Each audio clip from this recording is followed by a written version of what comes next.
Assalamualaikum warahmatullahi wabarakatuh. Pemirsa dimanapun Anda berada, terutama calon siswa baru SMA Negeri 3 Kota Salatiga yang sedang mengikuti masa pengenalan lingkungan sekolah secara daring, kami sampaikan selamat atas capaian prestasi menjadi keluarga baru di SMA Negeri 3 Kota Salatiga. Mengingat kondisi pandemi COVID-19 tanpa mengurangi khidmat acara MPLS, maka mari kita jalankan protokol kesehatan di sekolah untuk mencegah penularan rantai COVID-19. Penyakit COVID-19 yang sedang mewabah hampir di seluruh negara di dunia belum ditemukan obat dan vaksinnya. COVID-19 memiliki daya penularan yang sangat tinggi serta menyerang semua usia dengan berbagai karakteristik demografis suatu negara. Tingginya penyakit ini tidak dapat diimbangi dengan daya tampung fasilitas kesehatan di semua negara. Untuk itu, perlu peran bersama dalam mencegah dan memutus rantai penularan COVID-19.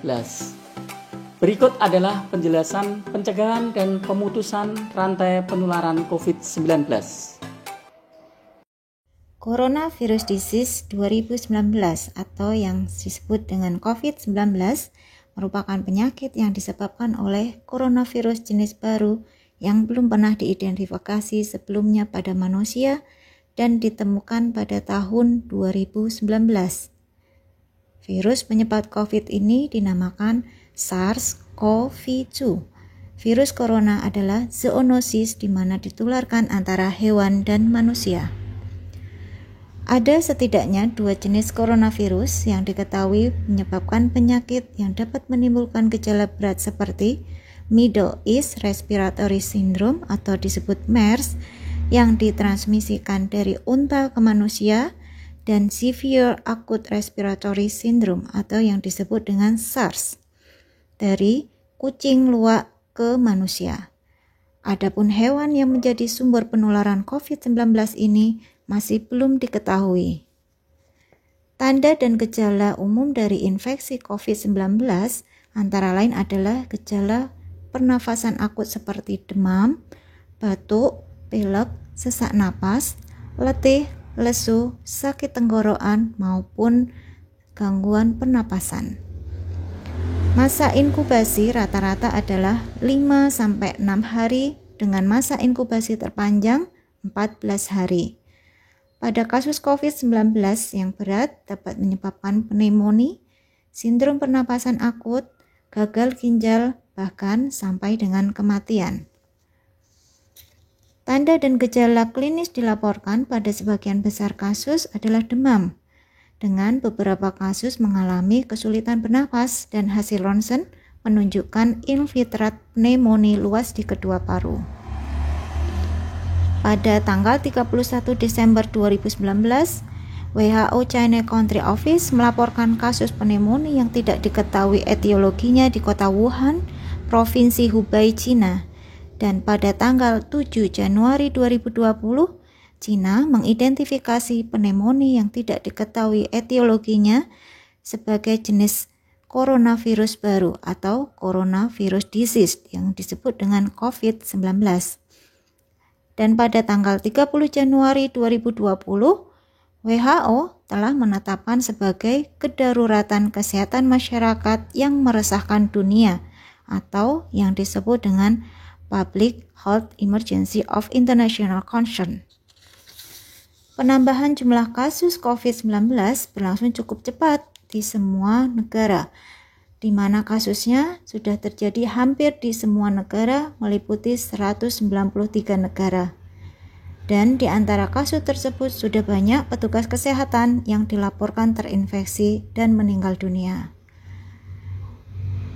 Pada tanggal 2 Maret 2020, Indonesia melaporkan kasus konfirmasi COVID sebanyak 2 kasus. Dan sampai dengan bulan Juli ini, di tahun 2020, Indonesia sudah melaporkan lebih dari 70.000 kasus COVID-19. Ada beberapa cara penularan COVID-19. Antara lain, yang pertama adalah droplet atau tetesan yang berasal dari batuk dan bersin, di mana penularan melalui udara masih dimungkinkan berdasarkan data penelitian terkini. Yang kedua adalah kontak pribadi, antara lain menyentuh maupun berjabat tangan. Yang ketiga, menyentuh benda-benda maupun permukaan benda yang terkontaminasi dengan virus ini, kemudian menyentuh mulut, hidung maupun mata sebelum mencuci tangan. Dan sampai saat ini, vaksin COVID-19 belum tersedia. Siapakah kelompok berisiko yang perlu dipantau pada kasus ini? Yang pertama adalah orang tanpa gejala atau yang disebut dengan OTG. Orang yang tanpa gejala memiliki risiko tertular dari orang positif COVID-19. Dan orang tanpa gejala ini merupakan kontak erat dengan kasus positif COVID-19. Yang kedua adalah orang dalam pemantauan atau disebut dengan ODP.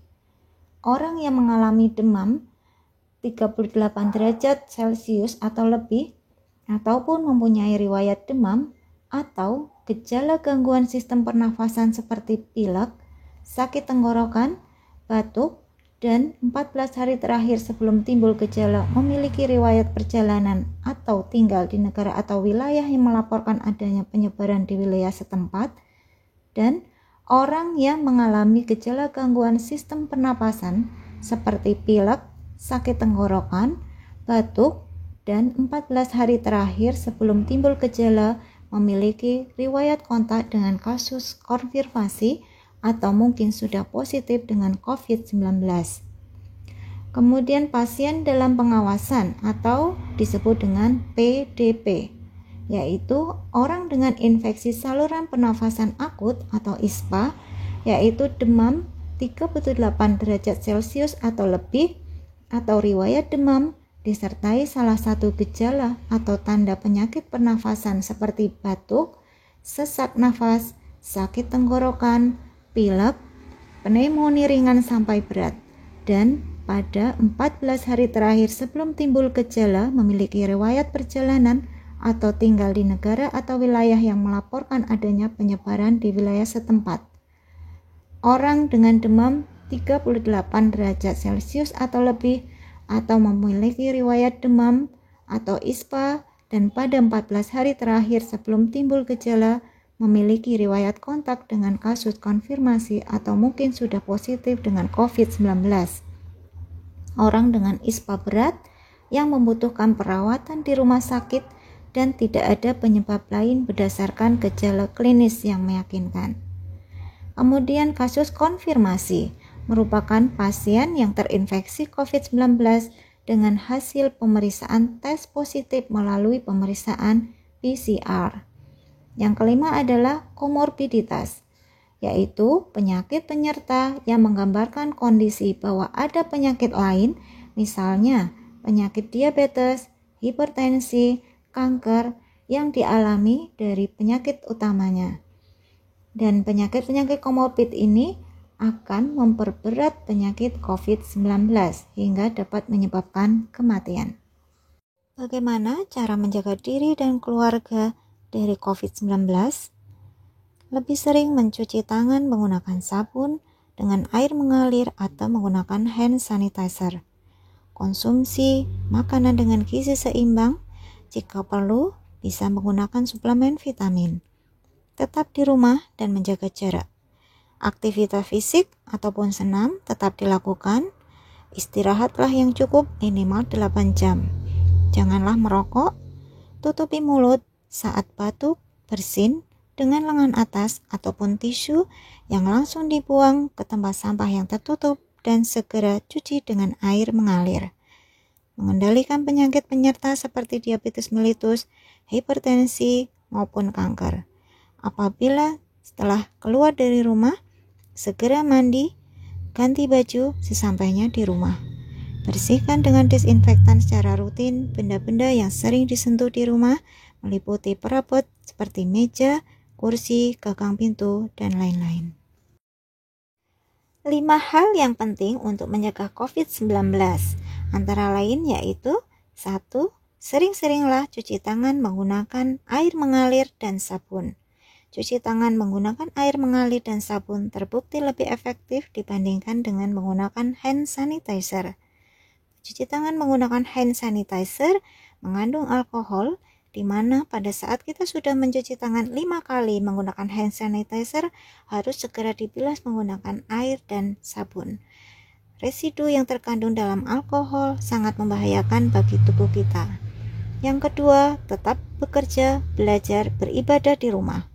Yang ketiga, jaga jarak minimal 1 meter dan hindari kerumunan. Jarak antar orang ke orang kurang dari 1 meter akan berisiko untuk menularkan maupun tertular penyakit COVID-19 ini. Tidak berjabat tangan, dan yang kelima, menggunakan masker apabila sakit dan harus berada di tempat umum. Penyakit COVID-19 disebabkan oleh virus, di mana sifat dari infeksi virus merupakan self-limited disease atau dapat sembuh dengan sendirinya dengan menggunakan kekebalan tubuh yang baik. Bagaimana cara meningkatkan imunitas atau kekebalan tubuh yang baik? Yang pertama adalah konsumsi makan makanan dengan gizi seimbang. Yang kedua, tidak merokok, karena merokok terbukti akan memperberat penyakit ini karena menyerang sistem pernafasan. Ketiga, gunakan suplemen vitamin apabila diperlukan. Yang keempat, mengendalikan penyakit penyerta seperti diabetes mellitus, hipertensi, maupun kanker. Yang kelima, istirahatlah yang cukup, hindari bergadang atau kegiatan malam yang tidak diperlukan. Yang keenam, tetap lakukan aktivitas fisik ataupun senam ringan. Bagaimana menerapkan etika batuk dan bersin yang benar? Yang pertama, gunakan masker, atau apabila tidak ada masker, gunakan penutup yang lain seperti sapu tangan maupun tisu. Setelah sapu tangan, tisu maupun masker digunakan, buang ke tempat sampah yang tertutup. Setelah itu, cuci dengan air mengalir menggunakan sabun. Apabila terpaksa tidak ada penutup, maka gunakan lengan atas bagian dalam untuk menutupi mulut maupun hidung. Terdapat 6 langkah cuci tangan yang baik dan benar menurut versi WHO. Yang pertama, ambil sabun, gosok-gosok telapak tangan, kemudian ratakan pada punggung tangan kanan dan kiri, sela-sela tangan kanan dan kiri, mengunci, gosok ibu jari kanan dan kiri, kemudian putar-putar ujung jari sesuai dengan ibu jari. Bilas dengan air sampai bersih. Bagaimana cara menjaga jarak atau yang disebut dengan social distancing dan pembatasan interaksi fisik atau yang disebut dengan physical distancing? Apabila kita harus ke tempat umum, maka yang harus kita kerjakan adalah gunakan masker. Jaga jarak dengan orang lain minimal 1 meter, hindari kerumunan maupun keramaian, hindari bepergian ke tempat wisata, janganlah pergi keluar kota maupun ke luar negeri apabila tidak diperlukan, jangan menerima tamu atau jangan berkunjung, dan anak sebaiknya bermain di rumah. Janganlah bersalaman, tetap bekerja, belajar, beribadah di rumah. Tunda dulu mudik ataupun ke kampung halaman. Jika Anda sakit, maka dilarang mengunjungi orang tua yang berumur di atas 60 tahun. Dan apabila Anda tinggal dalam satu rumah, maka janganlah berinteraksi dengan mereka.